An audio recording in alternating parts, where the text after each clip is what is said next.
வணக்கம் ஃப்ரெண்ட்ஸ், இன்றைக்கி நம்ம என்ன சமையல் பார்க்க போகிறோம்னா முருங்கைக்கீரை சூப்பு தான் பார்க்க போகிறோம். முருங்கைக்கீரை சூப்பு செய்கிறதுனால என்ன வருதுன்னா, உடம்புல அயன் இல்லாதவங்க இதுமாரி செஞ்சு சாப்பிட்லாம். மூட்டு வலி, கை கால் வலி, இந்த மாதிரி கண் எரிச்சல் உள்ளவங்களுக்கு, உடம்பு பாராமல் இருக்கிறவங்களுக்கு, இந்தமாரி உள்ளவங்களுக்கு நல்லாயிருக்கும். இதய பிரச்சனைக்கு ரொம்ப நல்லது. வயிற்று மலச்சிக்கல் பிரச்சனைகளுக்கு ரொம்ப நல்லது.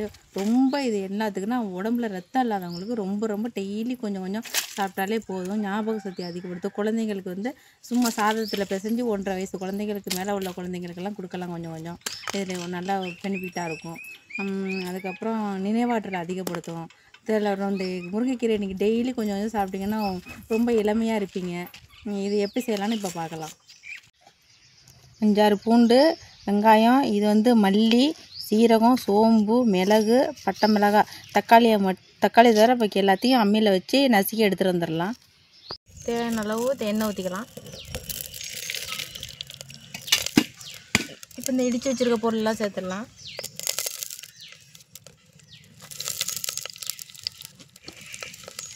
தக்காளி சேர்த்துடலாம்.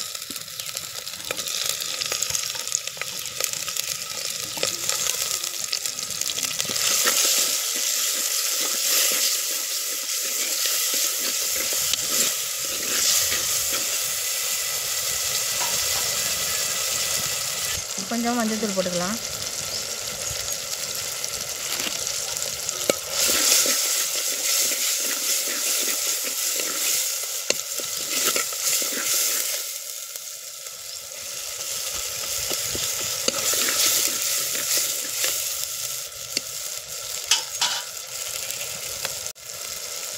இப்போ தண்ணி ஊற்றிக்கலாம்.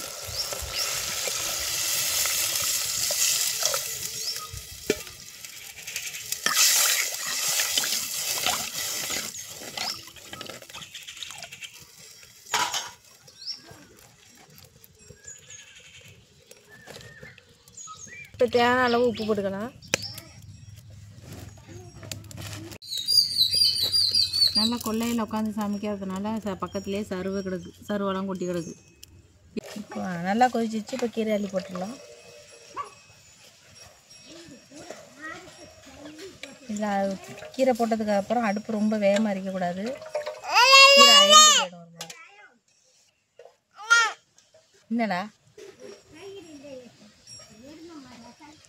கடந்த கத்துறாத்தா எந்த எப்போ பார்த்தாலும்.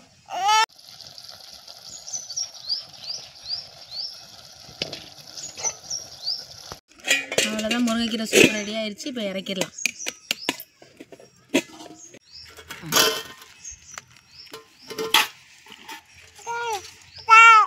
கொஞ்சமாக சாப்பிட்டு பார்த்துடலாம்.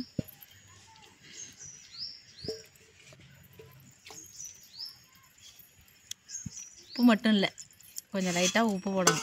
அவ்வளோதான், மற்றபடி நல்லா இருக்கும்.